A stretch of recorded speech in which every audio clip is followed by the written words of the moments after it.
संभल police की बड़ी कार्रवाई। फर्जी बीमा पॉलिसी बनाकर करोड़ों की ठगी करने वाले अंतर्राज्यीय बीमा माफिया गिरोह के 3 सदस्य गिरफ्तार। संभल जनपद संभल पुलिस ने फर्जी बीमा पॉलिसियों के जरिए धोखाधड़ी कर धन अर्जित करने वाले अंतर्राज्यीय बीमा माफिया गिरोह का पर्दाफाश करते हुए 3 आरोपियों को गिरफ्तार किया है। थाना राजपुरा पुलिस ने इस कार्रवाई को वरिष्ठ पुलिस अधीक्षक कृष्ण कुमार बिश्नोई के निर्देशन एवं अपर पुलिस अधीक्षक दक्षिण मनोज कुमार के पर्यवेक्षण में अंजाम दिया।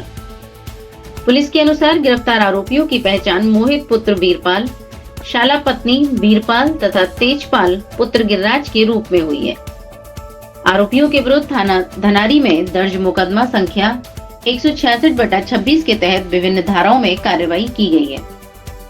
पूछताछ में सामने आया कि गिरोह का सरगना सत्य प्रकाश है, जिसका नेटवर्क संभल और बदायूं सहित अन्य जिलों तक फैला हुआ है। आरोपी मृत व्यक्तियों के नाम पर फर्जी मृत्यु प्रमाण पत्र और आधार कार्ड तैयार करते थे। इसके बाद बैंक खाते खुलवाकर प्रधानमंत्री जीवन ज्योति बीमा योजना सहित अन्य बीमा योजनाओं की पॉलिसी कराते और स्वयं को नामित कर बीमा क्लेम की राशि हड़प करते थे। पुलिस ने बताया कि गिरफ्तार आरोपियों को न्यायालय में पेश किया जा रहा है, जबकि गिरोह के अन्य सदस्यों की तलाश जारी है। पुलिस का कहना है कि इस पूरे नेटवर्क की गहन जांच की जा रही है और जल्द ही अन्य आरोपियों की गिरफ्तारी भी की जाएगी।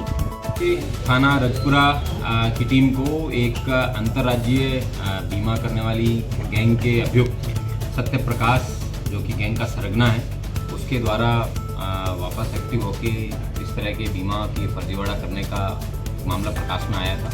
उसको सीओ अंकित के द्वारा उसमें लीड ली गई और मेहनत की गई। तो उसमें एक ऐसा वाक्य प्रकाश में आया जिसमें इन्होंने प्रधानमंत्री जीवन ज्योति बीमा योजना, जिसमें 2 लाख रुपए तक का क्लेम होता है, उसको फर्जी तरीके से क्लेम करने की गैंग का फर्जीवाड़ा प्रकाश में आया है। सत्य प्रकाश नामक ये एक अंतर्राज्यीय गिरोह का सरगना है। इसके द्वारा बदायूं और संभल के अंदर इस तरीके के कारनामे पूर्व में भी किए गए हैं। इन लोगों के द्वारा एक मोहित नामक व्यक्ति के परिवार में एक महिला की डेथ 2021 में हो गई थी, लेकिन इन्होंने 2023 में उसको वापस जिंदा करके उसका एक फर्जी तरीके से खाता खुलवाया गया, फर्जी डॉक्यूमेंट्स के आधार पे।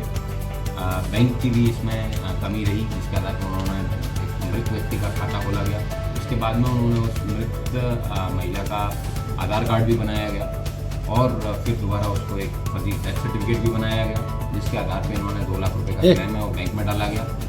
2 लाख रुपए का क्लेम है वो बैंक के द्वारा प्रोसेस किया गया और जो सत्य प्रकाश और मोहित है, इन लोगों के द्वारा उस क्लेम को अपने खाते में ले लिया गया।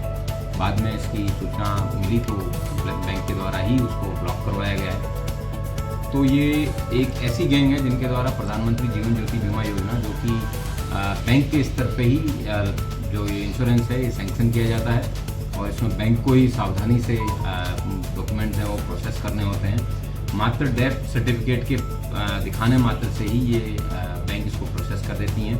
इसलिए जनपद संभल में इसमें पूर्व के भी अगर कोई इस तरीके के फर्जीवाड़े किए गए हों इन लोगों के द्वारा, उसको वेरीफाई करने के लिए 2024 से लेकर अभी तक के जितने भी PMJJBY के लोन सेंक्शन क्लेम सेंक्शन हुए उन सभी क्लेम्स को रीवेरीफाई करवाया जाएगा और जिन जिन लोगों के द्वारा इस तरह फर्जीवाड़ा करके सरकार को चपत लगाने की जो कुत्सित प्रयास किए गए, उन सबको कानून के सामने बुलाया जाएगा। आप देख रहे हैं स्टार न्यूज़ 24, खबरों का साथी।